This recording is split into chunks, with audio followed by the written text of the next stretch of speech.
is like developing like moral and ethics, is that part of the staging as far as Correct.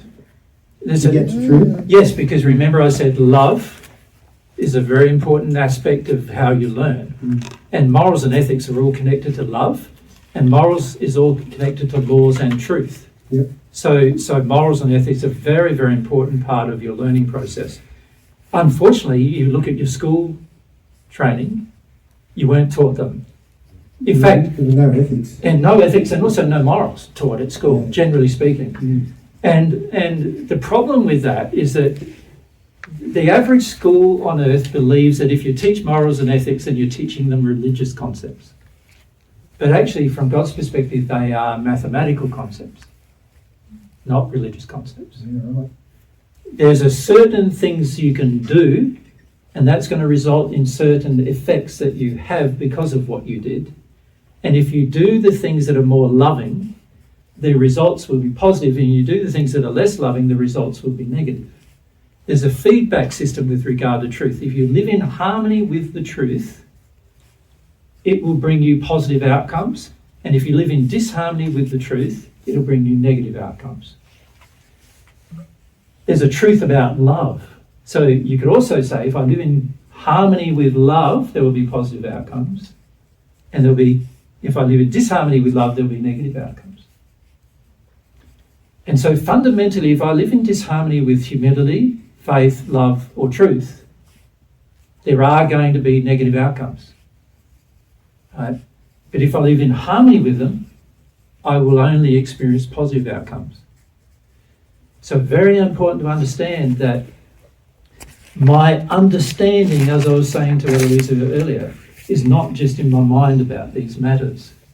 It's to do with all of these things which are actually qualities or attributes, you could call them, and your development of them. You are not capable of understanding the complexities of the universe without developing them. So an example of that is in the spirit world, there's spheres, right, of existence. For those people who have not heard me talk before, there's spheres of existence. We'll talk about them a bit later. Every one of those spheres is a different gradient of truth, love, humility, and faith. Mm-hmm. A person who enters that sphere has now got all the information of that sphere available to them because their development in those areas are now substantial enough to receive that information. It's information that was not available to them when they were younger, when they were less developed than that. So unless you receive a certain type of development yourself, you will not understand things. It's impossible to understand things. In fact, beyond the sixth sphere of the spirit world, which is the perfect human lives in the sixth sphere of the spirit world, beyond that you can't understand anything unless you've received those qualities from outside of yourself, from another source. It's impossible to even understand anything above the sixth sphere.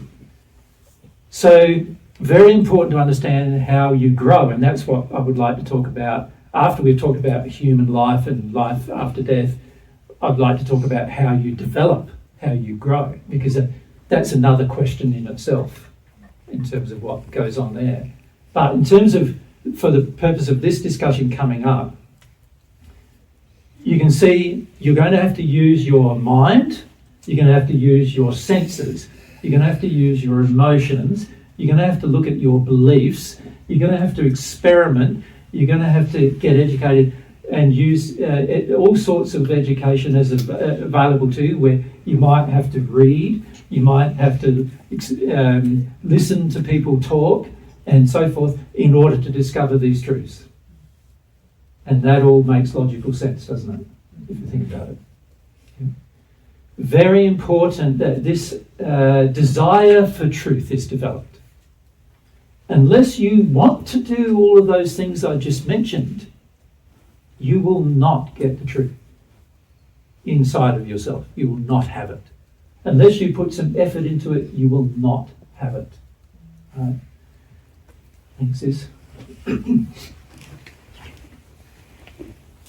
So that means also if you have addictions through learning and through not want to see the whole truth, yep, that you don't really... You're going to have to deal with that, aren't you? It's like if you're wanting to be blind, then that's not good for your learning, is it? It's like me saying, I'm going to cover my sense of sight and then I'm going to learn everything. But I've closed down a sense. Is there anything of my learning going to be complete?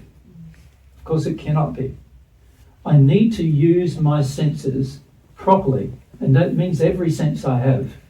And many of our senses are not sight, sound, touch, hearing. They're also, as we talk about later, senses of and in terms of the ability to determine matter through the use of will, qualities such as humility and faith.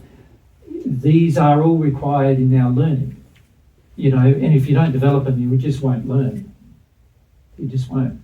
So it's very important to go, okay, if I look at my day-to-day life, and this is something to ponder before we have a break, I look at my day-to-day life, it makes sense to me. If I really want to be happy, I need to stop so much of my focus on just a mundane eking out an existence.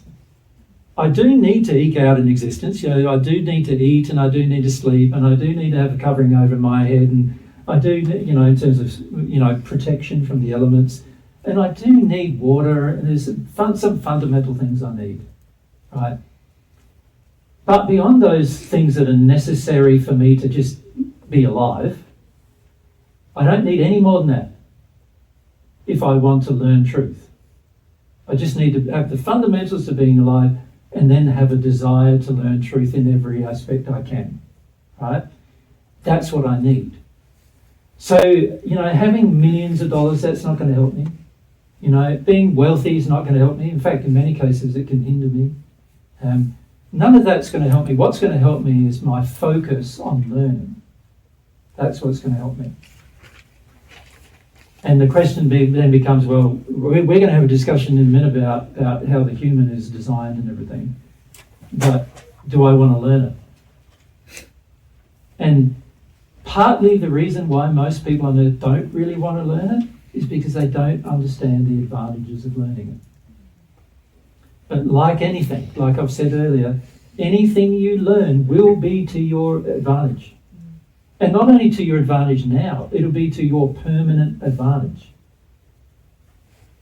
Not just now, for the rest of your life, and then if there is an afterlife, for that as well, it's going to be to that advantage as well. The more you learn now, the better your life will be.